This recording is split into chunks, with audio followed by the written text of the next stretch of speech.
Assalamualaikum warahmatullahi wabarakatuh. Salam sejahtera bagi kita semua. Om Swastiastu, Namo Buddhaya, salam kebajikan. Yang saya hormati semua yang hadir, tak terkecuali pada pagi hari ini, utamanya para pemenang SDG Awards. Saya senang sekali, kami di Bappenas bangga sekali karena sebagai pengampu dari SDGs nasional dan secara voluntary dan berkala kami laporkan ke UN, dan meskipun ranking hasil dari SDGs kita itu belum the best 10 misalnya, tapi setidak-tidaknya kita sudah capaiannya sudah cukup bagus dari masa ke masa, dari tahun ke tahun. Dan kita tahu persis bahwa situasi pandemi yang melanda dunia dan termasuk melanda kita kemarin agak sedikit menahan. Tetapi dengan kehadiran kita semua pada hari ini membuktikan bahwa upaya kita untuk bersama-sama seluruh masyarakat di dunia untuk mencapai SDGs pada tahun 2030 itu sesuatu yang tidak bisa kita abaikan, tidak bisa kita hentikan biarpun sejenak, tetapi senantiasa kita lakukan dengan sebuah kesadaran yang sangat tinggi. Pembangunan berkelanjutan memang sesuatu yang penting, sekalipun kita diterpa oleh tekanan-tekanan seperti pandemi yang lalu.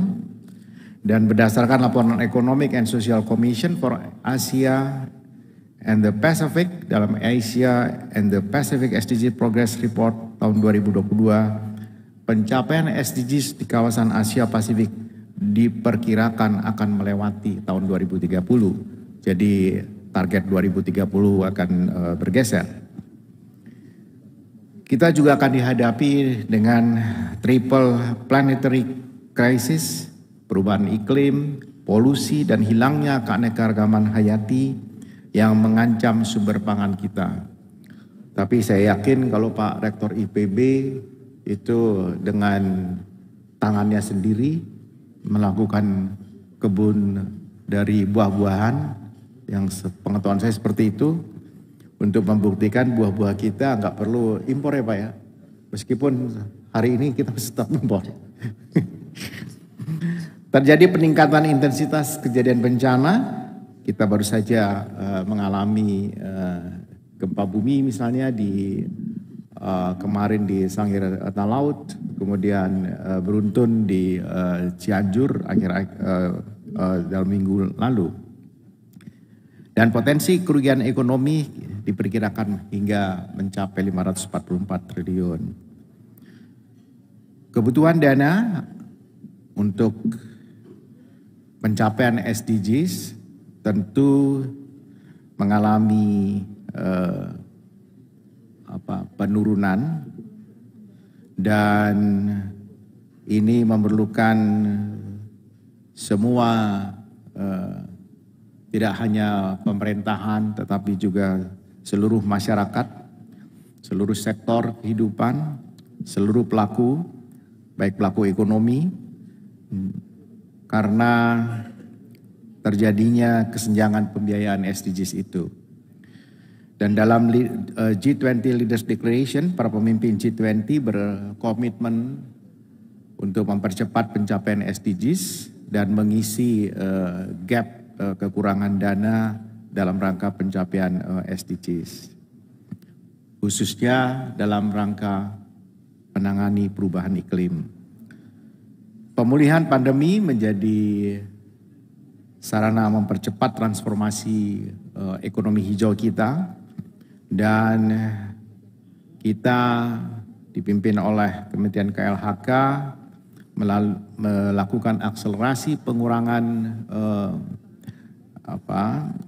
emisi gas rumah kaca dan mempercepat bauran energi terbarukan. Restorasi gambut dan mangrove yang sekarang kita lakukan, transisi dan saya lupa mengatakan kita juga punya mangrove di Belitung itu yang usianya itu 700 tahun. Tapi yang agak ke tengah ke sana masih lagi dihitung oleh tim IPB dan dari Kementerian Kelautan, konon di atas 1000 tahun. Itu di Belitung. Kemudian kita juga sedang melakukan transisi energi, transportasi bersih, pengelolaan lahan dan pertanian, hutan dan sumber daya air berkelanjutan, penerapan ekonomi sirkular dan pengembangan ekonomi biru. Sudah tak dapat lagi kita hindari, ini sebuah keniscayaan bahwa pembangunan rendah karbon dan pembangunan berketahanan iklim akan menjadi tulang punggung, menjadi backbone transformasi ekonomi.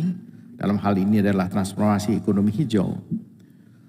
Hal ini sejalan dengan kesepakatan global seperti United Nations Framework Convention on Climate Change dan Convention on Climate Change di COP27 yang baru lalu di Mesir, yang mendeklarasikan komitmen pendanaan bagi negara yang rentan terdampak bencana iklim.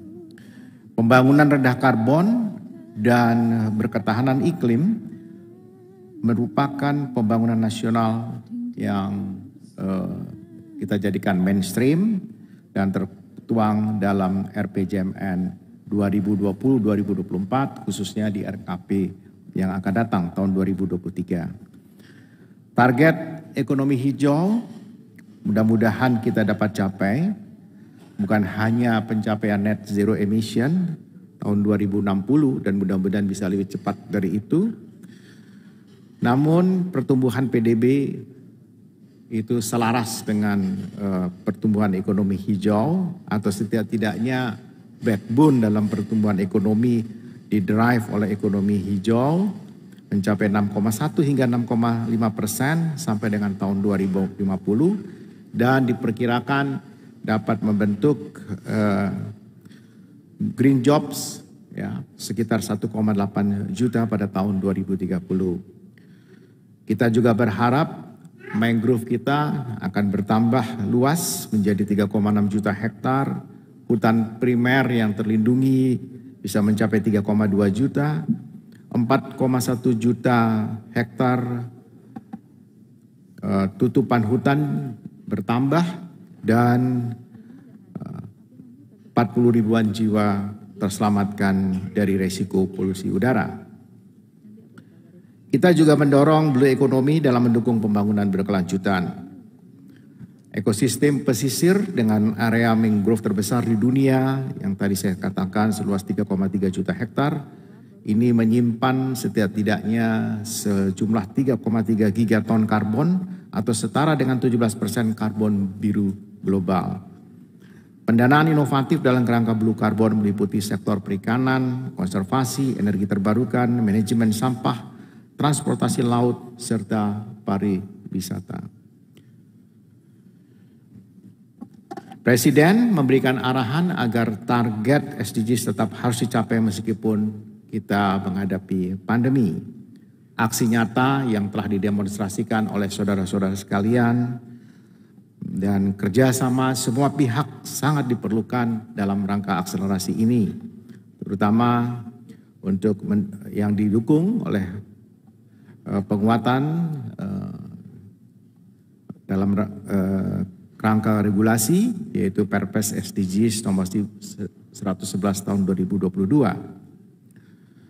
Sekali lagi saya memberikan penghargaan, hormatan dan Anda semua orang-orang hebat yang telah berpartisipasi dalam SDGs ini dan yang paling penting kita tetap senantiasa melakukan aksi-aksi itu, sekalipun sebagaimana tadi yang saya sampaikan di awal sambutan, bahwa pencapaian SDGs untuk Asia akan melampaui tahun 2030.